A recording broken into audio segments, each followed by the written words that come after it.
pense qu'aujourd'hui, pour adresser une communauté, il faut maîtriser tous les canaux, qu'il soit de l'affichage, qu'il soit de la radio, qu'il soit de la télé. Et il faut être très quanti, donc il faut tout mesurer. Il faut être obsédé par la mesure, parce que ça passe par là.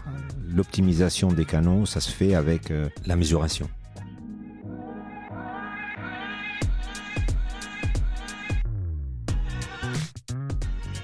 Bonjour, bienvenue dans Le Panier, le premier podcast e-commerce. Mes invités cartonnent et me livrent leurs secrets de réussite et les problèmes qu'ils ont rencontrés pour qu'on puisse, ensemble, apprendre à vendre mieux et plus. Mon engagement ici est simple, avoir une conversation sans filtre et sans faux semblants, et à ce que vous repartiez inspiré des succès, mais également des échecs, de mes invités avec les bons outils et les bons réflexes. Je suis Laurent Kretz, cofondateur de Cosa Vostra, agence digitale qui fait des sites incroyables et des strates de communication et d'acquisition sur mesure. On travaille pour des grands groupes comme pour des startups, en France comme à l'international, que ce soit pour lancer un site, refondre un e-commerce, développer un SaaS sur mesure, poser une strate de contenu ou repenser un business model. Contactez-moi sur lepanier@cosavostra.com ou LinkedIn et je me ferai un plaisir de vous répondre. Bonne écoute!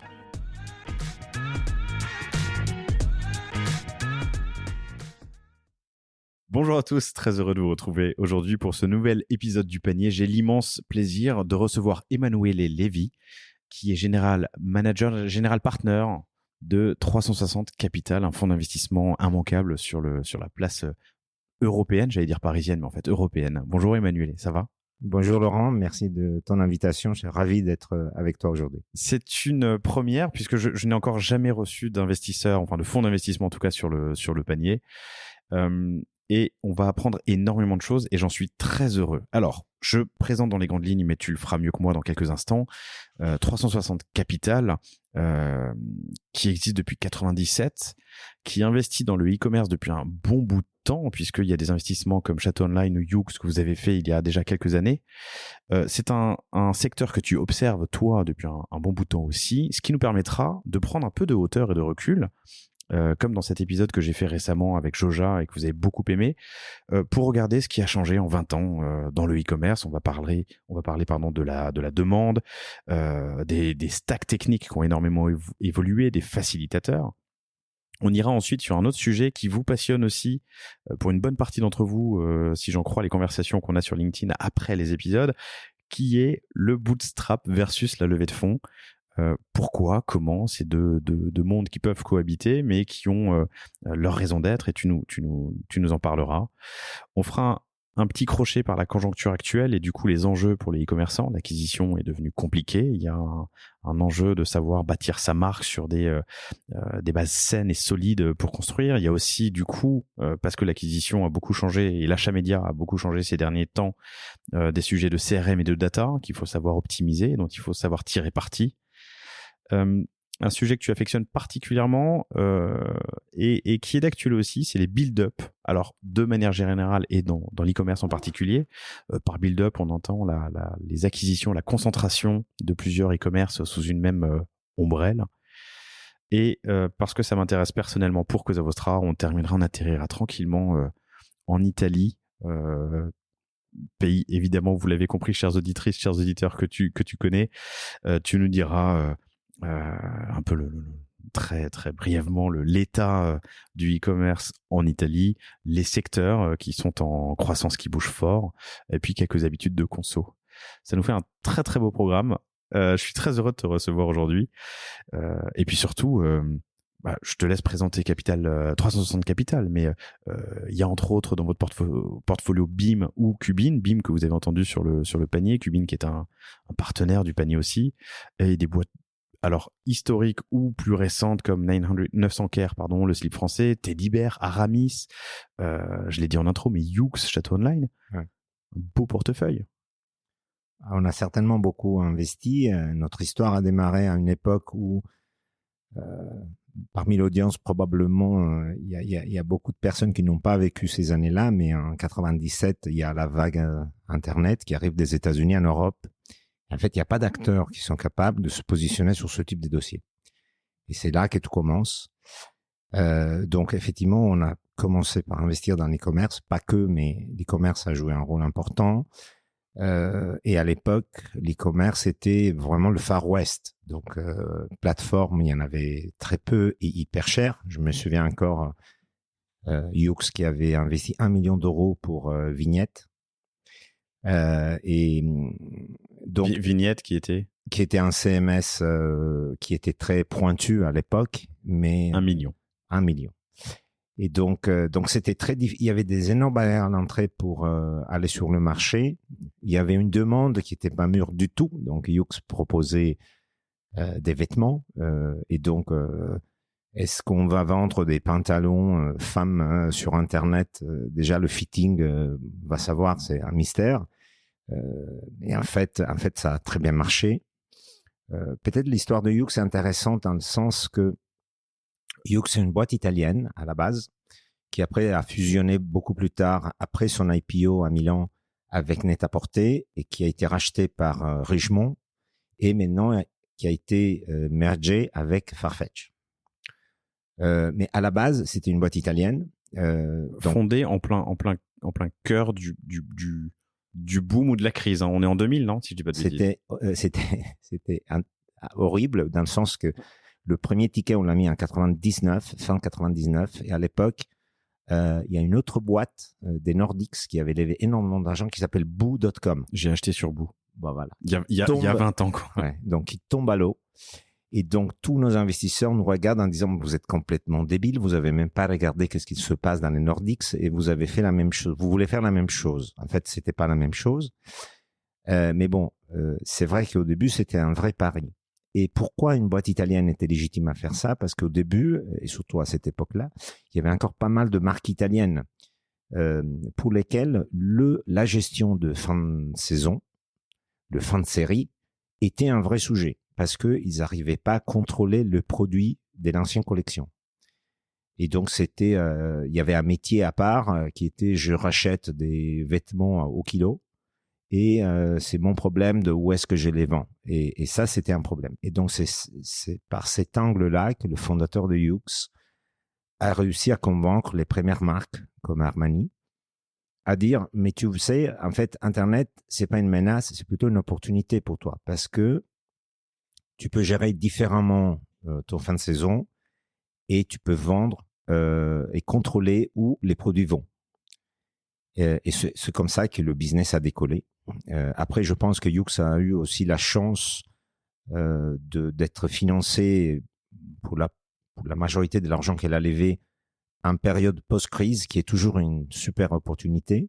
En 2004, si je me souviens bien, Benchmark Europe investit dans la boîte. C'est le premier deal qu'ils font en Italie et parmi les premiers deals en Europe continentale. Et Yoox décide très tôt d'aller aux États-Unis, de tester le marché US parce que on avait naturellement de la demande. Et donc c'est comme ça qu'un peu toute l'histoire a démarré et a bien monté en puissance. Alors, je fais une petite parenthèse, on va pas aller trop loin dans la technique sur les fonds d'investissement, mais tu as dit nos investisseurs nous ont dit vous êtes débiles. Les fonds d'investissement, leur métier, c'est de lever des fonds auprès d'investisseurs institutionnels ou en tout cas de grands comptes qui vont eux-mêmes investir dans des startups ou autres d'ailleurs. Mais voilà, quand on parle des investisseurs, c'est ce que c'est. Donc, dès 97-98, 360 Capital qui investit entre autres dans l'e-commerce. Aujourd'hui, un portfolio assez impressionnant. Alors aujourd'hui, on a un portefeuille de 56 participations. On est focalisé sur France, Italie, Espagne. Je dirais 90% de nos investissements sont entre France, Italie, Espagne. Et de façon plus ou moins opportuniste ailleurs, il y a toujours peut-être un fil rouge avec la France ou avec l'Italie sur les boîtes qu'on finance. Donc, ça nous est arrivé de financer des boîtes anglaises ou des boîtes américaines qui avaient des fondateurs ou fondatrices italiens ou français. On fait plutôt de l'amorçage, donc des tickets entre 200 000 euros et 2 millions ou des séries A qui peuvent être entre 2 millions et 6 millions.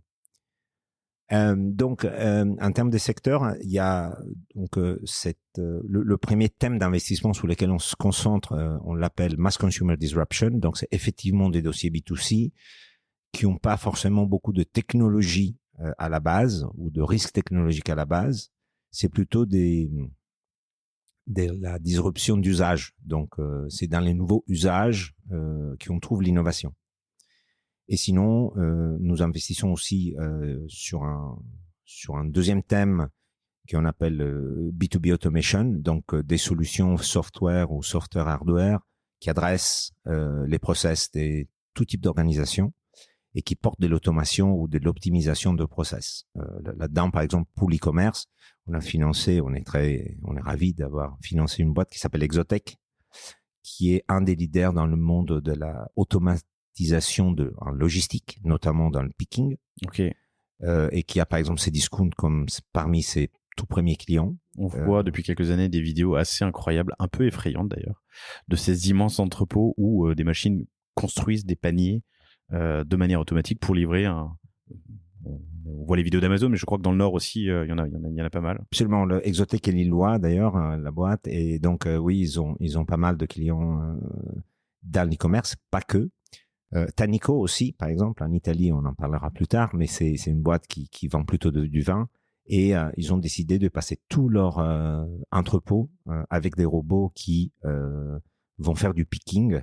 C'est marrant parce que tu vois, machinalement, par réflexe, je t'aurais dit c'est marrant, mais une machine doit casser des bouteilles. En fait, je me demande si le taux de casse n'est pas beaucoup plus, tu vois, pas supérieur avec l'humain qu'avec la... Je crois qu'aujourd'hui, la réponse est non, il n'y a pas plus de taux de casse. En revanche, tu parles de casser des bouteilles et nous, à l'époque de Château Online, qui était un autre investissement historique, on avait un système de logistique et transport qui n'était pas préparé pour l'e-commerce. Et donc là, on avait des taux de casse horribles. Alors, quand est-ce que vous êtes rentré dans Château Online ? C'était en 98, je crois. Ok, oui. Donc c'était aussi, c'est une histoire qui n'était pas forcément une histoire du succès pour les investisseurs. Mais par rapport à aujourd'hui, effectivement, la maturité de tout l'écosystème qui était autour de la boîte n'était pas au rendez-vous, malheureusement. Donc, le timing, c'est important. Comme quoi. Le timing est important. Donc, depuis... alors, tu as dit 97. Ça fait donc 26 ans. Je pense qu'il y a une partie de mes invités et de mes auditrices et de mes auditeurs qui n'étaient pas nés, mais qui ne sont pas idiots. Donc, ils voient quand même les grandes tendances, mais j'aimerais bien qu'on y vienne sur ces grandes tendances, l'évolution. Déjà, la demande a changé.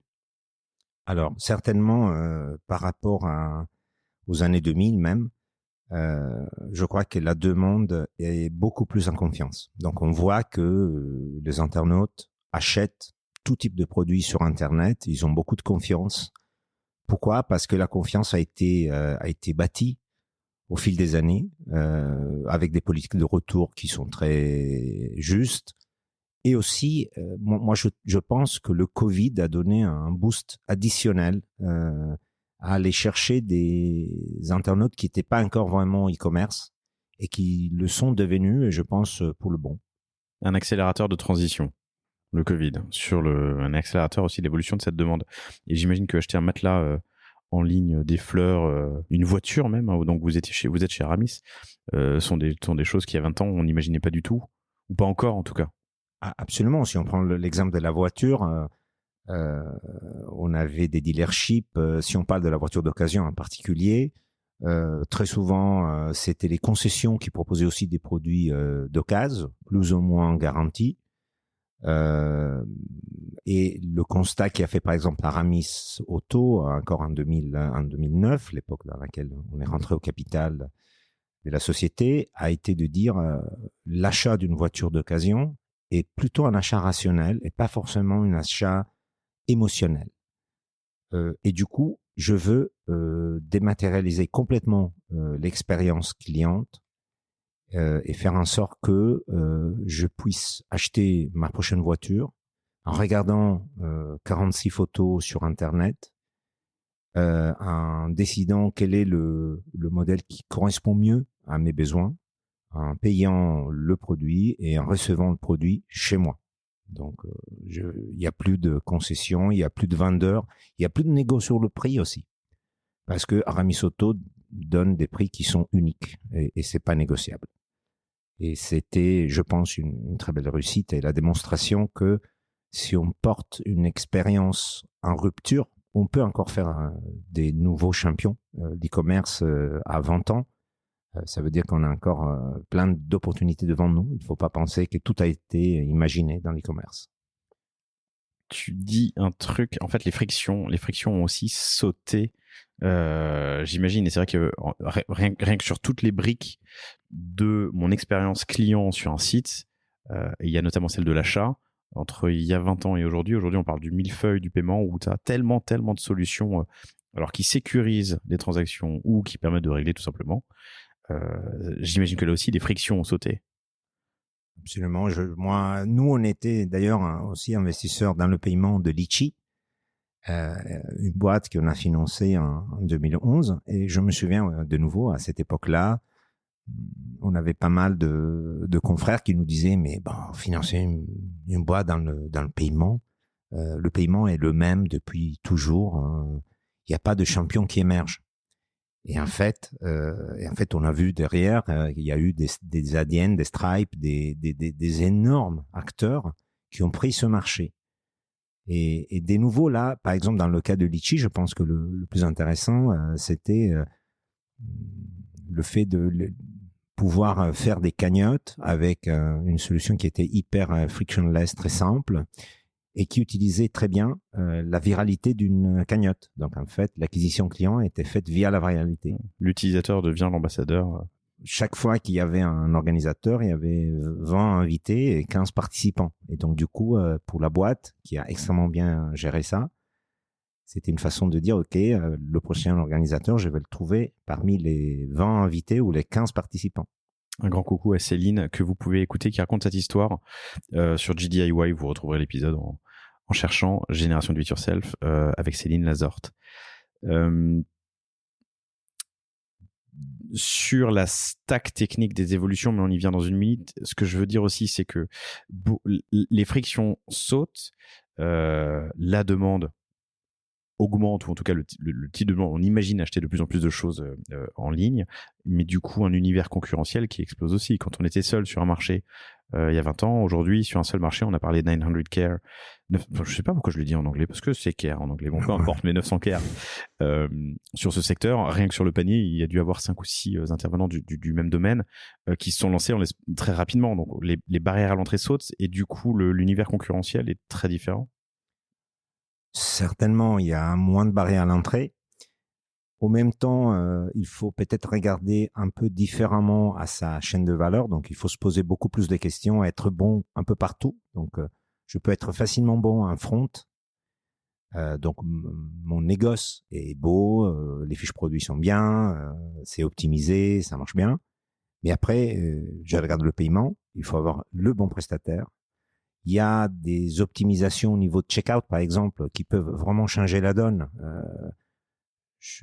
J'ai écouté avec beaucoup d'intérêt l'histoire de Sunday, qui est quand même une solution de checkout, et on a tendance à dire, bon, d'accord, ok, c'est intéressant, mais c'est quoi l'intérêt? En fait, c'est stratégique, parce que le bon checkout, ça veut dire des paniers moyens des restos plus élevés, une taux de rotation de table plus rapide et des pourboires plus élevé. Donc, ça touche au PNL de l'e-commerçant. Il ne faut pas croire que, oui, bon, j'ai besoin d'une solution de paiement. J'ai choisi simplement la moins chère. Et la même chose peut s'appliquer dans les sujets de logistique, fulfillment et transport. Nous, on est, comme tu disais, investisseurs de Cubine. Par exemple, il faut interroger des acteurs comme ça, parce que des acteurs comme ça me permet de proposer à mes clients des late checkout ou same day delivery. Ça permet aussi de proposer des livraisons sur rendez-vous s'il y a un intérêt. Et des fois, tout ça, ça veut dire plus de conversion pour l'e-commerçant. Et l'autre chose à garder en tête pour l'e-commerçant, et quand je vais voir des agrégateurs qui me font des services de fulfillment, très souvent, j'ai accès à des tarifs de transport qui sont les meilleurs du marché. Donc, c'est vrai, les barrières à l'entrée sont plus faibles, mais c'est vrai aussi que il faut bien choisir parmi les différents prestataires qui existent, parce qu'il y a beaucoup de segmentation. Et aussi, il faut un peu se poser la question, quelle est la solution qui correspond mieux à mes besoins, à mon core business. et qui me permet d'enlever de la friction dans mes ops. Parce que c'est un métier à part entière de faire la logistique. Tu prenais cet exemple. Pourquoi le faire moi, ou pourquoi le faire autant externaliser ce qui peut l'être à des personnes dont c'est le métier. C'est bien parce que du coup on touche ce sujet qui est alors tu parlais de Youx qui avait investi 1 million dans Vignette, le CMS c'est ça aujourd'hui. La stack technique a complètement évolué. On peut se lancer très facilement parce qu'il y a des facilitateurs, des enablers qui permettent à chaque brique de l'expérience client d'apporter de la plus-value et donc de réduire de la friction et donc d'augmenter mon taux de transfo ou mes paniers moyens. Comment est-ce que toi, avec tes yeux d'investisseur, tu vois cette évolution, disons, des outils techniques pour le e-commerçant? Je crois que les commerçants qui rentrent dans le marché aujourd'hui doivent vraiment être obsédés par l'optimisation de tous ces process. Et cette énorme richesse d'outils qui sont à disposition, il faut en profiter totalement. En plus, aujourd'hui, tu as énormément d'outils qui sont plugués automatiquement dans la plateforme. Donc, plein à la fois des API, mais très souvent, c'est des modules de ta plateforme. Donc, il faut vraiment passer le temps et voir qu'est-ce que je peux utiliser pour optimiser au mieux l'expérience de mon client. Je croise sur le panier, moi, des e-commerçants qui font 3, 5, 10 millions d'euros de GMV, parfois plus, et qui n'ont pas un seul profil technique en interne. Parce que tout a été bien pensé, bien organisé, avec les bons outils aux bons endroits. Super. Écoute, j'ai envie de passer à la sujet suivant. Le business a changé en 20 ans, l'e-commerce a changé parce que la demande, parce que les outils, parce que les habitudes de consommation, parce que les ops sont plus simples. Donc aujourd'hui, il est beaucoup plus facile de se lancer. Et on le voit, et je pense que vous le voyez, chers auditrices, chers auditeurs, se lancer, c'est facile. Réussir, c'est compliqué, c'est autre chose. Et sur le panier, je reçois des e-commerçants qui ont levé beaucoup d'argent, levé un peu ou beaucoup, et d'autres qui sont bootstrappés. Bootstrappés, ça veut dire qu'ils se sont financés eux-mêmes. J'ai envie un peu de creuser ce sujet. Moi, je fais partie d'un club qui s'appelle le Bootstrap Club, où on revendique, avec ma casquette Cosa Vostra, évidemment, on revendique ce côté bootstrappé. Mais je pense avoir reçu, tu parlais de Sunday, récemment, il y avait aussi Upway qui fait du super épisode, qui fait du reconditionnement de vélos électriques pour de la revente, le Aramis Auto du vélo électrique en gros. Ces deux boîtes, ces deux exemples n'auraient jamais pu, je sais pas, c'est peut-être un petit peu, faut jamais dire jamais, paraît-il, mais réussir sans lever. Qu'est-ce qui va faire que je dois ou non lever? Il y a des modèles économiques qui nécessitent des investissements très conséquents. Dans le cas d'Aramis Auto, par exemple, un des sujets qui a permis de débloquer un petit peu leur modèle a été de internaliser le reconditionnement de voitures, qui est peut-être un peu contre-intuitif. On se dit, mais donc au tout début, alors qu'il y a des centaines, des milliers de garages en France. Il y a des milliers de garages en France, mais quand tu es dans un business où tu portes ton stock, une semaine ou 2 semaines dans le reconditionnement d'une voiture, ça vaut plusieurs millions d'euros. Et donc, il y avait un véritable besoin de contrôler complètement la chaîne. La bonne nouvelle est que en gérant directement le reconditionnement, je pense que la boîte a eu 2 bénéfices. D'ailleurs, ils se sont rendus compte que les composantes, on peut les acheter à des conditions nettement meilleures si j'ai des volumes. Ça, c'est assez naturel. Le deuxième sujet est, comme je gère complètement le reconditionnement, la voiture que j'ai achetée auprès d'un particulier ou auprès d'un professionnel et que je dois reconditionner, j'ai les dans mes mains jour 1. Et donc, moi, je peux faire un premier shooting et la mettre en vente jour 1, pendant que je suis encore en train de la reconditionner. C'est intéressant, ça. La mise en vente se fait avant, enfin, potentiellement peut se faire avant le reconditionnement. Absolument. Okay. Et ça, de nouveau, sur des sujets BFR, mais les sujets BFR, c'est des gros sujets. Dans un business comme Aramis Auto, ça donne un avantage formidable. Mais pour faire tout ça, il faut des investissements, il faut embaucher des mécanos, des équipes de mécanos. Je crois qu'aujourd'hui, la boîte est cotée, donc Mais je crois que j'ai lu sur le reporting qu'ils ont déjà 3 centres de reconditionnement en France. C'est des énormes centres. Hein. C'est des centres qui processent des dizaines et des dizaines de voitures par jour. Donc, voilà. Donc, je crois que la réponse à ta question est oui, il y a des modèles dans lesquels il faut financer pas mal d'argent et donc lever de l'argent, ça peut être une bonne idée. C'est pas obligatoire. Je pense que le deuxième sujet aussi est l'ambition qu'on veut donner à un projet. Et d'ailleurs, c'est la raison pour laquelle les fonds de fois d'ailleurs les fonds d'habitude disent non. Donc nous, on est sollicités et 98% des projets qui nous ont soumis, on dit non merci. Une des raisons pour lesquelles on dit non est parce que effectivement, le fonds cherche des niveaux d'ambition qui sont très élevés. Donc il cherche des valorisations importantes, parce que d'ailleurs les valorisations importantes et la masse critique de la boîte sont nécessaires pour pouvoir faire une sortie intéressante. Sortie qui soit à un industriel ou sortie en bourse. Donc l'ambition, la valorisation. Donc le niveau d'ambition peut être un déclencheur pour choisir la voie de levée de fonds. J'imagine que le niveau de disruption aussi. Alors dans l'e-commerce, la disruption peut aussi se faire au niveau des ops. Tu as parlé d'Aramis qui construit ses centres, mais Yoox aussi avait un niveau de disruption important dans son domaine à l'époque. Absolument. Dans le cas de Yoox, c'était à la fois déjà, ils avaient un gros sujet de BFR parce qu'ils portaient le stock et d'ailleurs, ils portaient le stock pour 6 mois. Donc, ils 6 mois. Ben, forcément, parce que moi, j'achetais l'automne-hiver à la fin de la saison et je commençais à le reproposer 6 mois plus tard. Ouais. BFR, c'est le besoin en fonds de roulement. En gros, c'est l'argent disponible pour les opérations quotidiennes. Enfin, absolument. Mais si on prend, je pense qu'à la disruption, c'est vraiment dans l'expérience cliente. Donc, comment je peux consommer le service ou le produit qui je trouve l'innovation.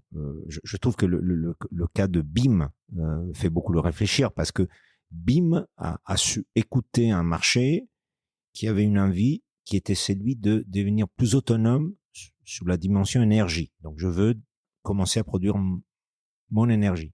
BIM, pardon, une petite parenthèse, si vous avez raté l'épisode qui est sorti il y a quelques semaines, ce sont des panneaux solaires que je peux acheter en ligne et installer moi-même.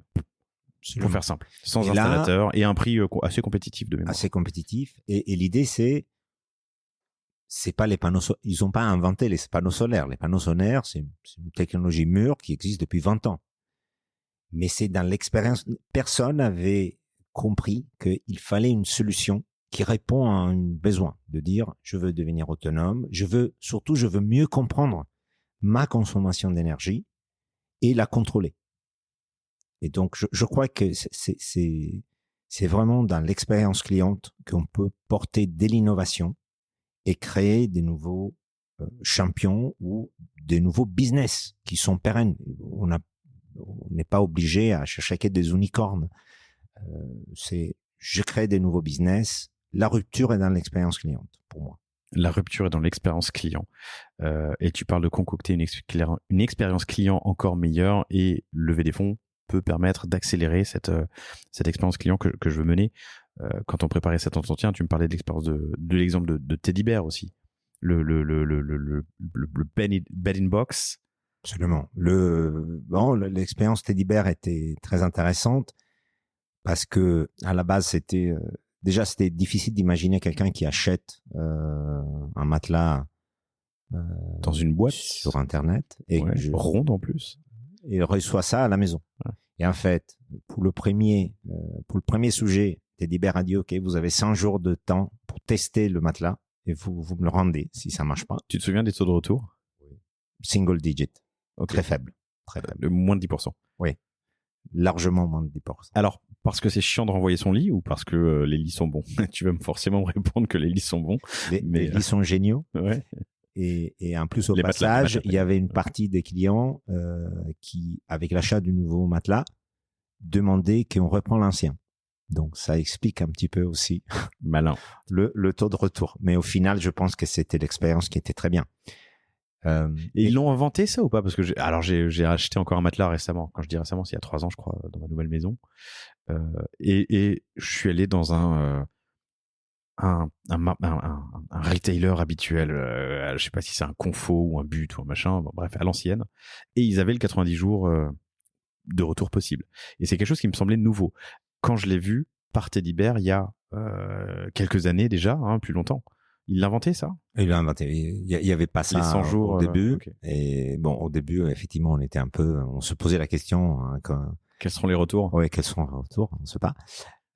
Et bon, le deuxième sujet était que dans le cadre des Teddy Bear, mais Teddy Bear s'inspire des modèles connus comme Casper et Emma. Donc, ils internalisent pas la production des matelas. Et ce qui est intéressant est que ils ont trouvé ce système pour injecter dans le monde du transport le matelas avec le bedding box. Donc, le fait de comprimer sous vide et enrouler le produit. Et ça a été game changer parce que avant, le coût de livraison était juste pas impossible. Dans tes sujets et dans votre thèse d'investissement, elle a changé la thèse en 20 ans? Pardon, les fonds d'investissement ont en général une thèse qui est où on va, comment on investit, combien on investit, quel type de projet on finance, quel type d'équipe on finance. La thèse de 360 Capital a changé en 20 ans? Non, ce qui a changé, et moi je pense, comme je disais au début, nous, on se concentre sur 3 thèmes d'investissement. On n'aime pas la dimension verticale parce qu'on pense que au final, tous les succès qu'on a accompagnés sont des succès qui ont été portés par des hommes et des femmes. C'est pas la business idea qui a fait le succès. C'est l'exécution derrière, la capacité vraiment à avoir une vision et réaliser cette vision. Donc, je crois que ce qui a changé est que aujourd'hui, pour financer un dossier e-commerce, on s'attend d'avoir des porteurs de projets et des fondateurs et des fondatrices beaucoup plus qui ont compris que les barrières à l'entrée sont faibles et donc il y a une vraie vision de quelle est la marque, quelle est l'expérience client, en quoi on peut vraiment faire de l'innovation sur des services ou sur des produits qui sont des produits qui existent depuis toujours. C'est un peu ça l'idée. Donc ça suffit pas de dire je vais vendre des coques pour iPhone et smartphone sur Internet. D'ailleurs, je crois que tu as reçu une super boîte Macoque. Oui, Macoque qui était pas il y a pas longtemps. Mais donc oui, du coup c'est ça. L'idée c'est de dire il faut quand même une vraie rupture dans l'expérience cliente qu'on veut proposer au client final. Vous abordez, pardon, ma question était donc, non, alors, tu es en train de dire on investit dans des gens et pas des business, et ça, je l'ai toujours entendu. La première boîte que j'ai montée, moi, je crois que c'était en 2004 à New York. J'étais fan d'un mec qui s'appelle Mark Suster, qui a un blog qui s'appelle Both Sides of the Table, parce qu'il a été entrepreneur puis investisseur et qui disait invest in lines, not in dots. Au-delà de investir dans des gens, c'est des gens que tu connais ou que tu as rencontrés et que tu suis. On n'investit pas en général le jour où on rencontre la personne pour la première fois. C'est bien d'avoir ce track record qui est soit ce que j'ai fait avant, soit la relation qu'on a créée ensemble. Je reviens à la thèse, l'investissement. Vous êtes sur du grand public, mass market. Lever des fonds est aussi une manière de pouvoir faire de l'acquisition plus rapidement sur des canaux grand public. Alors il y a évidemment de l'acquisition en ligne qu'on aborde souvent ici, on aborde moins souvent la télé, le métro, l'affichage, le print, qui nécessitent quand même des moyens forts. Absolument, je crois que avec le changement de l'iOS 14 et le débat le plus fréquent qu'on a au niveau de nos boîtes e-commerce, c'est de dire l'acquise, c'est difficile, ça devient de plus en plus difficile, de plus en plus cher, et donc il faut utiliser tous les leviers. C'est plus possible de dire j'ai fait de l'acquise online et je me pose pas de questions. J'investis, j'ai fait des l'acquise et basta. Bon, je pense qu'aujourd'hui, nos boîtes ont à la fois des sujets de réactiver leur base. Donc, d'ailleurs, moi, j'aime pas parler de base client. J'aime beaucoup l'idée d'avoir une communauté parce que les nouvelles marques ont des communautés. S'ils font bien leur travail, ils créent vraiment des communautés avec des valeurs et avec lesquelles ils sont capables de discuter dans le temps. Donc c'est pas juste je vends un matelas et j'oublie. c'est un vrai actif. La communauté, c'est l'actif des marques. Et donc, voilà, je pense qu'aujourd'hui, pour adresser une communauté, il faut maîtriser tous les canaux, qu'ils soient de l'affichage, qu'ils soient de la radio, qu'ils soient de la télé. Et il faut être très quanti. Donc, il faut tout mesurer. Il faut être obsédé par la mesure parce que ça passe par là. L'optimisation des canaux, ça se fait avec la mesuration. Par exemple, on était investisseur d'une société qui s'appelle Kitok. Kitok a été vendu à Carrefour et on avait fait. Ça a été un très beau parcours avec Étienne, le CEO. Et je me souviens que pour eux, par exemple, il y avait un vrai sujet acquisition. Donc, c'était une société qui proposait des paniers de produits et recettes combinées. Et au final, ils se sont rendus compte que le referral, c'était le parrainage, c'était la modalité d'acquisition la plus efficace. Mais ça leur a pris pas mal de temps pour comprendre ça. Et l'autre chose qu'on avait vu qui était très intéressant, et on n'a pas eu le temps vraiment de tester ce type d'acquisition, était que HelloFresh, je crois, au UK, faisait du porte-à-porte. Donc, pour vendre des abonnements à des paniers avec recettes qui sont livrés à la maison. Du porte-à-porte? Du porte-à-porte. Okay. Et ça a extrêmement bien marché. C'était la modalité d'acquisition. Donc, ça, c'est pour dire... Je serais curieux de connaître le CAC là-dessus. Ouais, mais ça, c'est pour dire que vraiment, il faut être très ouvert et tester tout ce qui est possible de tester. Il ne faut pas juste rester sur je suis un D2C et donc, par définition, j'ai que des l'acquise online. C'est plus ça. Dernier point, en fait, le temps aussi. Lever des fonds, c'est pour gagner du temps, non? Certainement. Nous, on est un investisseur un peu. On couvre plusieurs pays en parallèle et ça nous donne la possibilité. D'ailleurs, on voit aussi pas mal de deal flow aussi qui vient d'Allemagne et du UK. Et c'est très intéressant parce que ça nous donne la possibilité de voir de même type de business qui sont lancés à des endroits différents au même moment. Et donc, ça nous fait une petite analyse de concurrence avant d'investir, avant de choisir la boîte qu'on veut accompagner. Et c'est vrai qu'il y a il y a des vrais phénomènes de mode, notamment dans le B2C. Donc, des boîtes qui se lancent, par exemple, dans la bouffe pour chiens. On en a vu énormément. Il y a Butternut Box au UK, Dog Chef à la Belgique, qui maintenant est plutôt pan-européenne, et plusieurs acteurs à Paris, Helmut, Pépette, etc. Jaffy, Jaffy qui est plutôt dans les croquettes, ouais. Alors que là, c'est plutôt de la bouffe fraîche okay. qui est mise sous vide et shippée aux clients en abonnement. C'est des modèles intéressants, mais on voit qu'il y a une tendance à recevoir par vague des types de dossiers d'investissement qui s'aspirent tous du même modèle. Ok, intéressant. Mais donc tu as dit, donc il n'y a pas de bonne ou de mauvaise situation. On peut lever des fonds en fonction d'un niveau d'ambition, d'un niveau de disruption nécessaire sur un marché, d'une expérience client qu'on veut concocter meilleure et du temps peut-être pour en gagner un peu. J'aimerais te poser une question maintenant. Si j'ai choisi de prendre cette route, quel est le portrait type d'un bon dossier e-commerce que tu regardes? Le portrait type, pour nous, je souligne que les fonds n'ont pas les mêmes critères. On a nos convictions à nous. Donc, dans le cas de 360, je dirais, nous, on cherche certainement une équipe fondatrice qui est solide et qui a des vraies compétences dans tous les sujets clés, qui a une vraie vision d'où il pense la boîte va aller dans 5 ans ou plus. Nous, on est des investisseurs de long terme. On rentre en amorçage. On peut rester 6-7 ans facilement à côté de l'entrepreneur. Donc, le côté vision, c'est quand même très important. Dans le cas d'Aramis Soto, la vision de je veux dématérialiser complètement la vente d'une voiture d'occasion. Ça s'est pas fait en 3 mois. Hein. Ça a pris beaucoup d'années, beaucoup de test and learn.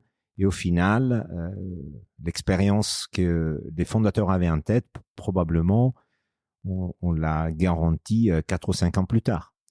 Donc, il y a un côté vision, il y a un côté ambition. Donc, nous, on veut bien prendre des risques, même au tout début, donc vraiment très tôt dans la vie de la société, mais il faut chercher à créer une boîte qui est une vraie masse critique et y croire sérieusement. C'est pas juste pour faire plaisir. Sur un slide, sur le slide 6. Exactement. Ça. Donc, c'est pas juste une histoire de dire j'ai rempli un Excel et je le fais. De toute façon, on va se confronter pour les prochains 7 ans à venir sur ces sujets-là. Si on a fait de l'oversell, ça marche pas et c'est pas marrant. C'est quoi ni pour nous, ni pour le fondateur. C'est quoi l'oversell? L'oversell, ça veut dire je montre des chiffres qui explosent, mais juste pour faire plaisir. Alors que il faut vraiment essayer de construire quelque chose bottom-up, qui a une logique, qui a un rationnel. Après, évidemment, un business plan, c'est un business plan. Ça sert plutôt à imaginer le futur. C'est pas forcément un binding sur les 5 ans à venir.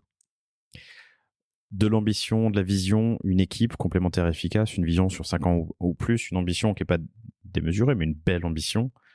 C'est quoi une masse critique? Qu'est-ce qu'on entend par là? Moi, je crois que, je dirais, c'est difficile mais je dirais en absolu, des business qui dépassent largement les 50 millions d'euros de top line, c'est un peu le minimum. Et je crois que l'e-commerce, désormais, c'est un business qu'il faut vendre sur la rentabilité. Donc, l'ambition est de dire, j'arrive à dégager un EBITDA positif à 10-15% minimum. Et c'est sur ces métriques-là qu'on peut espérer de faire de l'M&A à la fin. T'as dit désormais. Ouais. Pourquoi? Parce que on a eu, Amazon s'est introduit en bourse à une époque, elle perdait beaucoup d'argent. Donc l'e-commerce a été aussi valorisé plutôt sur la top line que sur l'EBITDA pour des années et des années. Je pense que c'est plus le cas. Désormais, des business e-commerce sont censés être rentables assez vite. Après, en fonction de la croissance, on peut avoir de la rentabilité sur certains marchés et pas d'autres, ou sur certaines catégories de produits et pas d'autres. Mais il faut quand même se poser la question de montrer et valider quelque chose. L'e-commerce, c'est pas la découverte. Désormais, c'est une science. Plus ou moins exacte. Plus ou moins exact. C'est une science plus ou moins exacte. Intéressant ça. Mais cette vision marge et rentabilité, alors t'as dit viser un EBITDA 15-20% mini. 10-15, j'étais plus. T'as dit 10-15, pardon. 10-15. Okay. C'est bien. On peut dire 10-20, comme ça tout le monde est content. Voilà, c'est ça. Il faut de la patience pour y arriver quand on lève des fonds. Tu la demandes quand? Honnêtement, je crois que l'e-commerce, quand j'ai un produit qui est un market fit qui marche bien, ça peut se développer assez vite. Moi, désormais, je vois des boîtes qui, en 5 ans, peuvent passer de 0 à 50 millions. Avec des EBITDA comme ça. Avec des EBITDA qui commencent à être qui commencent à être sympa à regarder. Après, ça dépend beaucoup des secteurs, ça dépend beaucoup aussi de la vitesse de croissance et des marchés que je veux ouvrir au même temps. Mais il y a des exemples récents de sociétés qui ont extrêmement bien performé, qui sont bien développées sur un horizon de temps qui est pas si long que ça. Et d'autres qui prennent du temps, mais de manière assurée, doucement mais sûrement, quoi.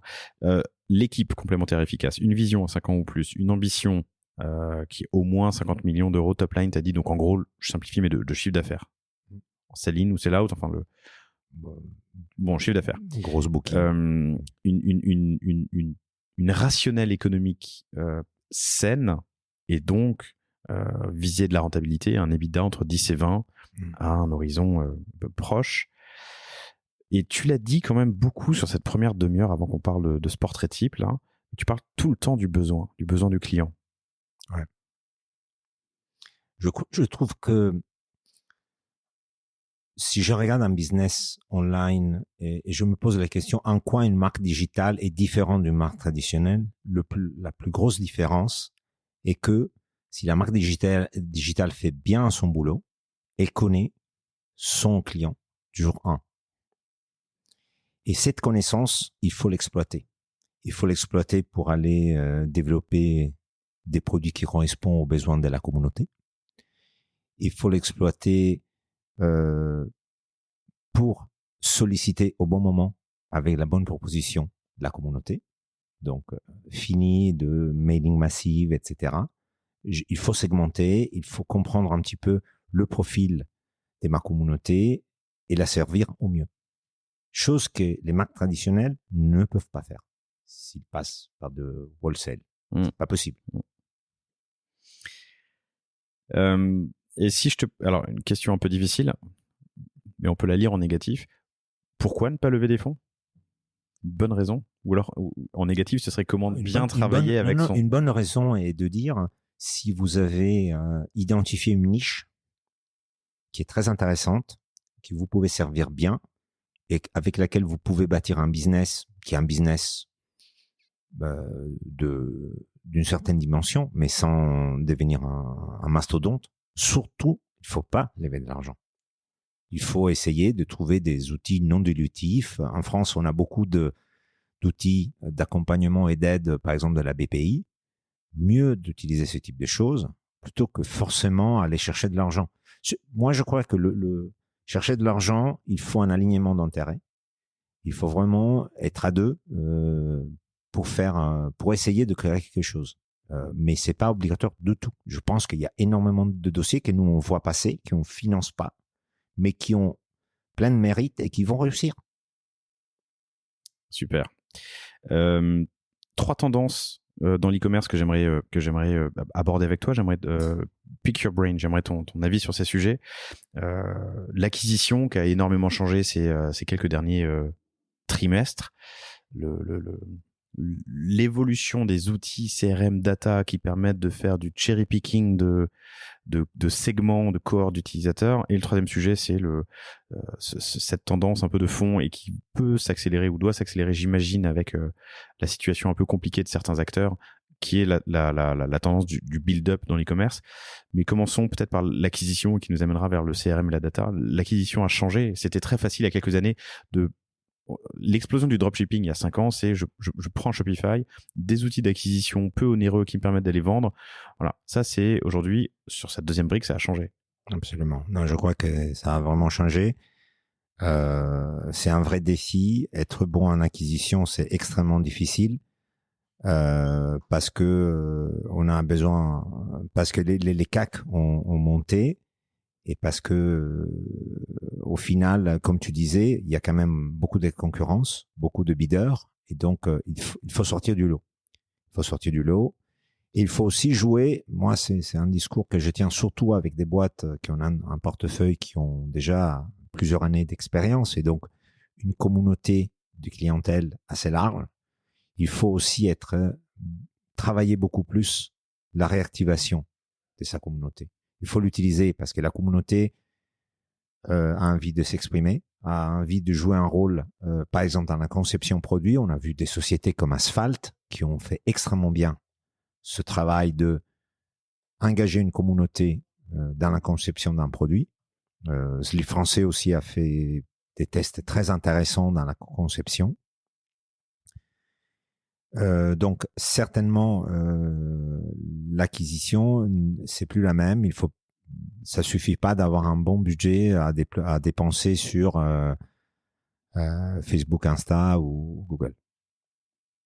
Et du coup, utiliser au mieux la data et les outils CRM pour aller bien chercher ces segments ou cohortes d'utilisateurs existants. Il est 5 à 10 fois moins cher d'aller revendre un produit en termes de CAC, un client existant que d'aller chercher un nouveau client. Donc ça aussi c'est important. Et il y a plein d'outils qui permettent de le faire. On parlait en préparant cet entretien du rapprochement de Klaviyo et Shopify. Et Shopify a bien compris que un outil comme Klaviyo, il y en a plein d'autres qui existent, des très bien, mais permettent d'optimiser cette réactivation, ce réachat et le rebuy chez les e-com. Merci. Je termine la phrase. Absolument. Autre tendance, et tu l'as dit, pardon, ouais, voilà, c'est Asphalt, bon exemple. Le Slip aussi le Slip français, fait de la co-création. Le Slip a testé quelques produits en co-création et je trouve que ça a beaucoup aidé le management à comprendre l'importance d'avoir une communauté qui est sollicitée sur des sujets différents. On peut juste les solliciter un mailing en disant voilà notre nouvelle collection, une collab, etc. C'est une bien fin, ça va très bien, mais je pense qu'on peut utiliser plus intelligemment les communautés. Par exemple, 900 Care, qui fait partie de notre portefeuille, en toute transparence, a fait une expérience que je trouve très intéressante. Si vous allez voir, en fait, on a énormément de petits clips qui ont été faits par des clients qui font le retour produit à la boîte. Et ça c'est extrêmement intéressant. D'abord parce que on retravaille au mieux nos produits, mais surtout parce que ça rassure la communauté. Là, on parle de produits d'hygiène, salle de bain. Il y a tout un côté un peu confiance qu'il faut travailler. Et la communauté peut nous aider énormément pour ça. Super plateforme de marque d'ailleurs sur 900 Care. Vous pouvez aller voir leur compte Insta où ils partagent ces vidéos. Cette autre tendance qu'on voit plus récemment, c'est cette vague de build-up. Alors soit sur des verticales très précises, les vendeurs Amazon, la cosmétique bio, j'en sais rien. Tu as un avis là-dessus? Tu as une vision? Où est-ce qu'on va et d'où on vient? J'ai un peu une vision qui vient de notre métier de capital risqueur. Je crois que avec le début de l'année 2022, on a vu clairement un changement de cycle.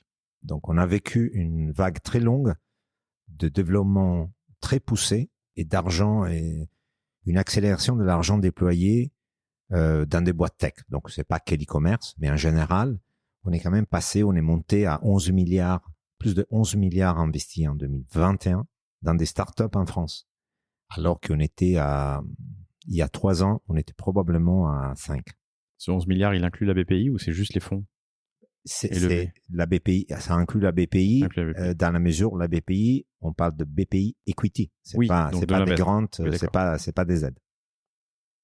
Donc, je crois que le marché est en train de tourner. Aussi, on a des sujets de guerre très importantes. On a des sujets d'énergie et de coût de l'énergie.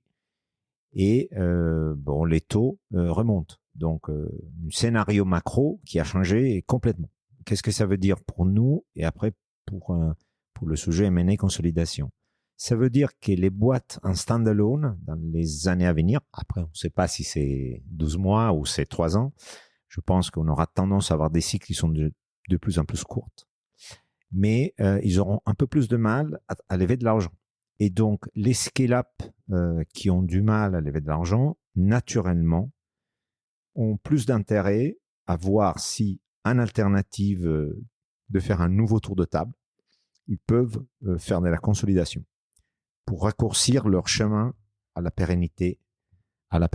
Donc, c'est dans ce contexte que je pense qu'il y a beaucoup d'opportunités sur la table aujourd'hui qui n'étaient pas là il y a moins d'un an. Donc, encore en 2021, avec un marché du financement qui était très poussé et très solide, on n'avait pas d'intérêt forcément à faire de la consolidation, mieux relever de l'argent à des conditions favorables. Comme ça, c'est un peu fini. Il peut y avoir des opportunités de consolidation extrêmement intéressantes. Et on le voit. On prend des secteurs, des verticaux comme par exemple le quick commerce qui est maintenant beaucoup sous pression. C'est des boîtes qui ont levé beaucoup d'argent, mais qui ont brûlé beaucoup d'argent, et donc c'est plus difficile de se refinancer pour eux. Et donc naturellement, la consolidation, ça a du sens. Donc ça, c'est un peu sur ce sujet. C'est le bon moment pour racheter aussi, du coup. Parce que la consolidation, c'est que ce soit moi qui rachète d'autres concurrents ou d'autres boîtes qui sont sur à d'autres niveaux dans la chaîne de valeur que je crée, soit des ombrelles qui rachètent des boîtes qui ont les mêmes enjeux pour faire des synergies. Moi, je crois que la consolidation que j'ai en tête, moi, c'est plutôt une consolidation pour dire j'ai besoin d'arriver à une certaine masse critique pour devenir pérenne. Donc, j'acquis des concurrents pour avoir une top line qui augmente et un peu des synergies au niveau du PNL. Et donc, c'est une façon de dire, j'arrive plus rapidement à mon équilibre. Ouais. Et ça, on voit pas mal d'acteurs qui commencent à faire ça en Europe. Ils vont probablement acheter moins cher, mais surtout, ils vont trouver des interlocuteurs plus ouverts à faire ce type d'opération parce que c'est surtout pas le leader du marché, mais c'est plutôt le numéro 3 qui jusqu'à fin 2021 trouvait pas mal d'argent et avait pas beaucoup de difficultés à lever de l'argent, qui est là, je pense qu'il se retrouve avec un marché du financement qui est plus compliqué. Et donc, par définition, ça ouvre les chakras. Ça ouvre les chakras. Question, vous accompagnez des entrepreneurs qui veulent du LBO ou tu vois, le lever pour acheter? Alors, nous, on a un portefeuille, on a une société qui s'appelle Heroes, qui est basée à Londres et qui fait de la consolidation. C'est un peu une exception pour nous parce que rarement on fait des business avec balance sheet et dette. Et on est quand même rentré à une époque, la boîte se lançait donc au tout début. Il y a des acteurs qui sont spécialisés dans la consolidation et les buyouts, plutôt dans le monde du private equity, pas forcément un venture. Pas forcément un venture, ok. Compris. Eh ben, écoute, c'était passionnant. On a dressé le portrait robot d'un bon dossier de levée. On a aussi dit pourquoi ne pas lever éventuellement. Une question que je t'ai pas posée tout à l'heure, mais elle m'est venue ensuite, c'est comment bien réussir sa relation avec son investisseur quand on est e-commerçant? Je crois que, plus en général, je crois que la relation avec son investisseur, il faut la gérer en toute confiance. Je pense qu'il faut établir une certaine relation de confiance dans le temps. C'est pas automatique, ça arrive pas tout de suite. Il faut essayer d'utiliser, par exemple, les moments de discussion avec son investisseur pour discuter des sujets qui posent problème. Nous, on n'est pas des cheerleaders. On s'en fiche de faire un board. On dit on est génial, on a la boîte cartonne, on a 50% de croissance. Évidemment, on est content si on a des bonnes nouvelles, mais on est là plutôt pour écouter les mauvaises nouvelles ou pour discuter des sujets qui te réveillent la nuit. Donc, il y a quoi vraiment d'important? Qu'est-ce qu'on doit décider? Et donc, c'est comme ça qu'on arrive à construire une bonne relation avec l'investisseur. L'investisseur peut être utile sur un certain nombre de sujets. Je parle pour 360 parce qu'après, il y a aussi des fonds qui ont une vraie palette de services qu'ils proposent à leur participation. Nous, je pense qu'on peut faire du très bon travail sur le sujet RH, donc aider un peu à trouver et rencontrer, donner un deuxième avis sur les profils clés qu'il faut embaucher. On peut être très utile pour préparer le tour d'après. Donc, quel est le bon moment et quand est-ce qu'on a suffisamment de validation pour dire OK, on part sur une nouvelle levée de fonds, trouver les bons interlocuteurs parce que ça fait longtemps qu'on est dans le marché, on connaît pas mal les différents acteurs du marché, les différents fonds, et on connaît aussi au sein de ces fonds les partners. Faut garder en tête que c'est quand même très souvent des fonds qui sont faits par quelques partners, donc des humains, et il faut connaître les sujets qui intéressent en particulier certains associés dans les fonds. Et je pense qu'on peut aider vraiment dans tous les sujets un peu sortis ou s'il y a une offre qui tombe, on peut avoir suffisamment de recul pour aider l'entrepreneur à prendre ou pas prendre si l'offre est pas bonne, si c'est pas le bon moment, si on a encore beaucoup de valeur à aller chercher, etc. Très intéressant. Très intéressant. Une fois de plus, on le dit. Hein. Alors, tu as dit confiance et tu as dit communication, mais invest in lines, not in dots. Il faut connaître les gens et les voir régulièrement et puis se dire les choses. Nous, dans les récaps qu'on a de nos investissements, on met un peu de quelques billes en business angels, hein, mais on demande un format qui est good, bad, ugly en bullet point de manière très synthétique tous les mois ou tous les trimestres, peu importe. Mais c'est vrai que le good, je le regarde pas. C'est le bad et ugly. Et là où je peux aider, que ça m'intéresse. Tu vois, qu'est-ce que moi je peux faire pour t'aider toi? Puis c'est la même chose que je pose. Enfin, c'est la même question que je pose à mes collaborateurs. C'est dans mes weekly ou dans mes monthly. C'est où est-ce que je peux t'aider? Où est-ce que tu as de la friction et on peut trouver une solution ensemble. Si je peux rajouter Vas-y. Une anecdote qui a à faire avec le Covid. Nous, on était investisseurs d'une société qui s'appelle Tiller System. Bien sûr. Et était investisseur, elle s'est revendue. Ça a été racheté par SumUp. Oui. Ah oui. Et avec Joseph et Dimitri, on a vécu une longue période très agitée parce que Tiller System, le Covid arrive, se retrouve avec un marché de référence qui est fermé par décret. Logiciel de caisse en CHR, en café, hôtel, restaurant, enfin surtout café, restaurant. Absolument. Ouais. Donc, et donc on a su tenir bon ensemble. On a passé des mois dans lesquels on a vraiment, on s'est vu tous les 2-3 fois par semaine et on est sortis ensemble du moment compliqué. Ça veut dire bâtir une vraie relation de confiance. De confiance. Écoute, c'était passionnant et ça fait pile poil 1 heure qu'on se parle, donc c'est formidable. Je me permets une autre question, puisqu'elle m'intéresse personnellement. Vous le savez, chères auditrices, chers auditeurs, chez Causa Vostra, on fait des choses formidables. Plateforme de marque, site, activation, social media, prise de parole. On a des clients en France et à l'international et on a de plus en plus de clients à l'Est, notamment en Suisse. Et je réfléchis à ouvrir un bureau. On réfléchit à ouvrir un bureau depuis un bout de temps, mais l'année a été un peu... on a eu d'autres priorités. Et je croise un jour un Jacopo, il s'appelle, un distributeur de montres de luxe qui est basé à Milan, qui me dit « Mais venez à Milan, c'est formidable. Milan, le nord de l'Italie, c'est assez incroyable. Plein de développement. On est bon en digital, mais on a quand même une marge de progression. Tu accèdes à la Suisse en 1 heure ou à l'Autriche, t'es pas loin de la Bavière allemande. » Il m'a dit « Viens à Milan. » C'est comment le marché italien et du coup le marché italien du e-commerce?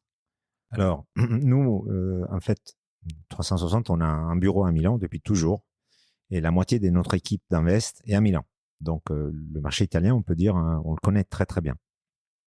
L'e-commerce en Italie, c'est un marché qui se développe et qui est en phase de rattrapage par rapport aux autres pays européens. Ça a été le cas depuis 2000, donc depuis le tout début. Amazon a ouvert l'Italie en 2010. Okay. En novembre 2010 pour Noël. Donc, et d'ailleurs, le vice-président d'Amazon de l'époque, c'était un Italien. Et donc, mais ça a montré aussi qu'en 11 ans, ils sont montés de 0 à 7 milliards 250 millions. Donc, ils sont très, très contents des résultats de l'Italie. L'Italie avait un vrai potentiel, avait déjà des clients qui commandaient sur les sites américains, évidemment. Je crois que c'est un marché qui se développe très rapidement. Il y a beaucoup d'usages mobiles, beaucoup plus de ceux qu'on pense. Le mobile commerce, ça pèse 70% du marché. 70% en mobile commerce, qui doit être supérieur en fait aux autres. Je crois que c'est supérieur à la moyenne européenne et supérieur à pas mal de pays importants en e-commerce en Europe. En termes des catégories de produits, la mode pousse beaucoup. C'est un gros marché. L'électronique évidemment et l'alimentaire a bien accéléré depuis le Covid. C'était un peu en retard. Disons, je pense que donc moi j'ai pas mal de sociétés qui ont testé l'Italie, qui ont regardé. C'est sûr que pour un e-commerçant français, aller en Italie, c'est probablement beaucoup plus simple qu'aller en Allemagne, même si le marché sous-jacent c'est plus limité. Et c'est plus facile pour plusieurs raisons. D'abord parce que je crois que c'est plus facile l'intégration culturelle d'une équipe italienne au sein d'une équipe française. On a des bases communes. Oui, il y a beaucoup de bases communes. En termes de culture. Il y a une partie de l'Italie du Nord où on trouve des qui est pas complètement francophone, mais qui parlent pas mal français, toute la partie autour de Turin, toute la partie ouest. Et donc, honnêtement, je pense que j'ai eu des exemples de boîtes qui ont réussi à ouvrir l'Italie et qui ont eu beaucoup plus de mal à ouvrir un pays comme l'Allemagne. À ce sujet, je vous recommande, alors il y a plusieurs bons épisodes, mais on en a beaucoup parlé avec Kabaya, de leur internationalisation européenne. Et on parle justement de l'Italie, l'Allemagne, entre autres. Tu as parlé de Yux et de Tannico aussi, un beau e-commerçant Tannico qui vend du vin en ligne. Hein. Absolument, Tannico vend du vin en ligne. C'est une belle histoire parce que d'ailleurs, il a réussi à promouvoir le vin italien à l'international. Surtout le vin italien un peu de qualité parce que historiquement l'Italie exporte beaucoup de vin mais plutôt sur la partie basse du marché et là ils ont fait un formidable travail et c'est maintenant un groupe je crois que c'est Campari qui a racheté l'activité donc ils sont eux maintenant les actionnaires mais c'est une belle histoire d'une boîte qui est née dans les années 2010 et qui a vraiment bien performé. Donc, je vous conseille d'ailleurs, si vous voulez acheter.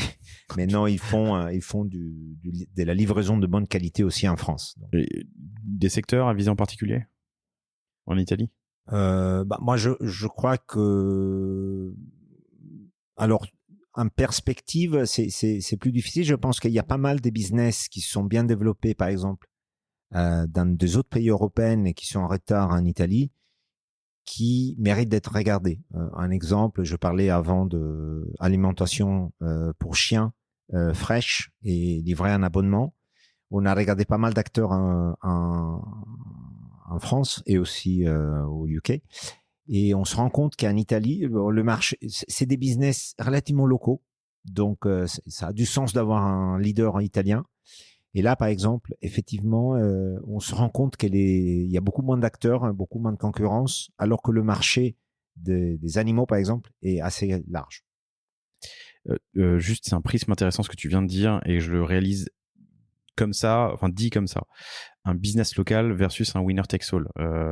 Un réseau social, c'est mondial, il peut y en avoir qu'un, ou deux ou trois, mais un marché local plus localisé, permet l'émergence de champions locaux. C'est ce que tu dis. Oui, absolument. Mais dans l'analyse que vous faites, chers auditrices, chers auditeurs, de votre business déjà lancé ou à lancer, ça c'est un sujet intéressant. Et c'est sûr que même du point de vue de l'investisseur, je crois que l'internationalisation, juste pour forcer un peu les chiffres, c'est pas intéressant. Des fois, on trouve des business qui sont extrêmement intéressants à niveau domestique. On peut déjà en faire un business intéressant et rentable, et après l'exporter, mais plus tard, une fois aussi que le modèle est validé. Donc, il y a des modèles qui sont multi-pays by design, mais il y en a d'autres qui sont vraiment beaucoup plus monopays, au moins pour le début. Formidable. Alors, merci pour ce petit point qui m'intéressait moi tout particulièrement, mais je suis certain, chères auditrices, chers auditeurs, qu'il vous intéressait aussi. Emmanuele, merci infiniment pour ton temps, c'était passionnant, j'espère que... Alors j'ai appris beaucoup de choses, j'espère que vous aussi, chers auditrices, chers auditeurs, vous pouvez retrouver Emmanuele sur LinkedIn, Emmanuele Lévy, LEVI, de 360cap.vc pour le site 360 Capital. Merci à toi. Merci Laurent, et pour les auditeurs, à votre écoute, nous on aime bien l'e-commerce et on regarde activement. Formidable. Vous avez le message est passé. Merci à vous, merci à toi, et je vous dis à très bientôt. Au revoir. Au revoir. Merci d'avoir écouté cet épisode du panier jusqu'au bout. J'espère qu'il vous a plu. Si c'est le cas, abonnez-vous pour ne rater aucun épisode. Parlez-en autour de vous et surtout laissez-moi une note et un commentaire 5 étoiles sur Apple Podcast. N'hésitez pas non plus à le partager à chacun de vos amis dans le business. Chaque nouvel auditeur est une victoire. Si vous avez besoin de lancer ou refondre votre site internet, de créer un Shopify ou un WooCommerce, de performer avec une stratégie de contenu efficace, n'hésitez pas à me contacter à l'adresse lepanier@cosavostra.com. On se fera un plaisir de vous répondre. Et enfin, et surtout, inscrivez-vous à la newsletter du panier sur lepanier.io. À bientôt pour un prochain épisode.